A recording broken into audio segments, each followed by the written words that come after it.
कबो भइल नहीं शौक पूरा बाटे, तोहरा बिना ही होली अधूरा बाटे।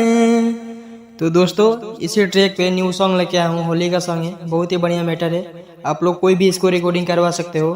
तो चलिए मैं गा के सुनाता हूँ। चलिए मुखड़ा इस तरह गाना है। सुना सैया हमर बात कहता नि साफ साफ, असो होली में ना हम के तू कर निराश। सुना सैया हमर बात कहता नि साफ साफ, असो होली में ना हम के तू कर निराश। आवे के पड़ी घरे आवे के पड़ी हो, तोहरा आवे के पड़ी। कबो भइल नहीं शौक पूरा बाटे, तोहरा बिना ही होली अधूरा बाटे।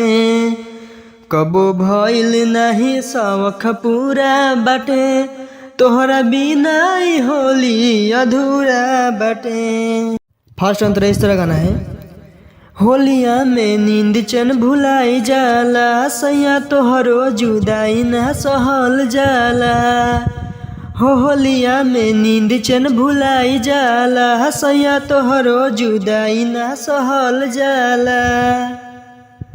आवे के पड़ी तोहरा आवे के पड़ी हो, सैया आवे के पड़ी। कबो भइल नहीं शौक पूरा बाटे, तोहरा बिना ही होली अधूरा बाटे। कबो भइल नहीं शौक पूरा बाटे, तोहरा बिना ही होली अधूरा बाटे। चलिए लास्ट अंतर इस तरह गाना है। सभे खेलतावे होली गाँव टोला मोहल्ला, सुना सैया दर्द ना तहरा बुझला। सभे खेलतावे होली गाँव टोला मोहल्ला, सुना सैया दर्द ना तहरा बुझला। आवे के पड़ी तोहरा आवे के पड़ी हो, सैया आवे के पड़ी। कबो भइल नहीं शौक पूरा बाटे, तोहरा बिना ही होली अधूरा बाटे।